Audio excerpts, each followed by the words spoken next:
Hello students, in this video we are going to learn about Zener diode as a voltage regulator. It is the very important application of Zener diode. Zener diode is a specially doped, that is heavily doped PN junction diode. From our previous videos, we understood that during reverse biasing of a PN junction diode, there is very less amount of current due to minority charge carriers. When we look at the graph, here in the forward bias, there is a flow of current, but in the reverse bias, there is a very less amount of current due to the minority charge carriers. We also know that the majority charge carriers from P as well as N region, they are restricted to diffuse across the junction due to the formation of the depletion layer and also due to the potential barrier, so that in order to enable these majority charge carriers to diffuse across the region and also to have the higher concentration of majority charge carriers in these regions, a diode needs to be specially doped, that also heavily doped. Such heavily doped PN junction diode is called as Zener diode. This Zener diode behaves as a normal PN junction diode during forward biasing, and it can be operated even effectively in reverse biasing of the circuit. So here there is a Zener breakdown region.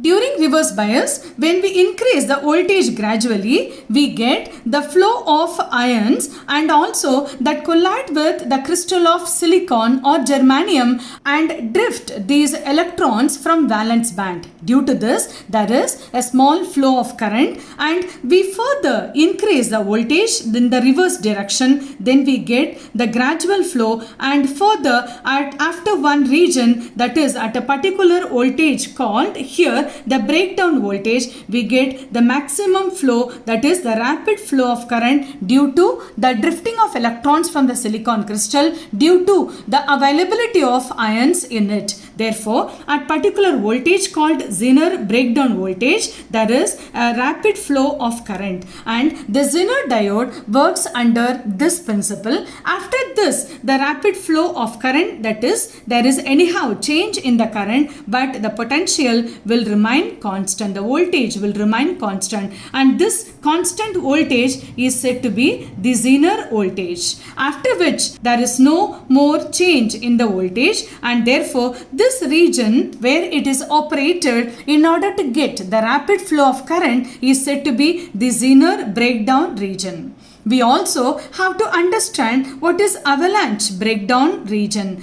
This avalanche breakdown can be discussed for very less doped Zener diode, where the potential needs to be increased more and more. The external potential, the reverse bias potential needs to be increased more and more so as to get the rapid flow of current. You can see this graph, that is for the avalanche breakdown, which is for less doped Zener diode, and we are going to discuss about the principle of Zener diode. When a Zener diode is operated at the reverse breakdown region, the voltage across it remains practically here constant, that is for a large change in the reverse current, and this is the circuit symbol of the Zener diode, where we can see the triangle represents the anode and the line which is slightly twisted that shows the cathode. So this is a P and N junctions, and this is what here operated. It is connected in the reverse bias only, in the reverse direction with unregulated voltage,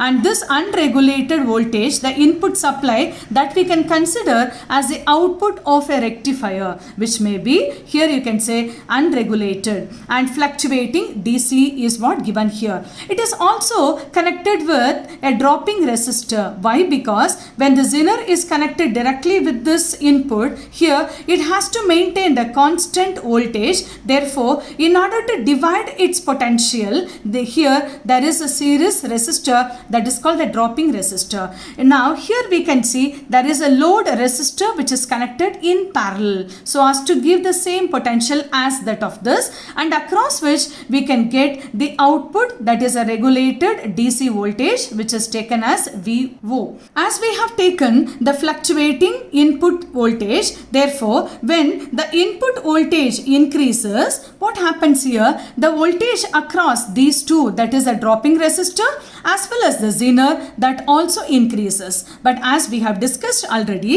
the zener will reach its saturation at zener breakdown. Afterwards there won't be further increase in the voltage, but definitely there is going to be a large change in the current, so that when the input voltage increases, the voltage across the series resistor also increases, but the voltage across the zener, it remains constant because it reaches its saturation level.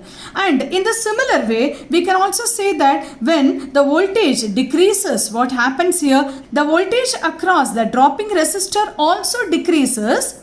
But here, as it has already reached its saturation level, therefore once again we say that the voltage across the zener remains constant, and this voltage will be, because this load resistor is also connected in parallel, therefore you will get the same potential across this output terminals. It shows that if there is change, increase or decrease in the input voltage, this will not affect the potential of zener, and it always gives the regulated constant supply across the two terminals of the load resistor. That means it always maintains its regulated output voltage. Here is a graph that shows this is the input voltage across this and taken versus the output voltage, which gives, after reaching its breakdown, it gives the regulated output voltage. Therefore, we understand the function of Zener diode as voltage regulator. I hope you understood this concept very well. Thank you for watching.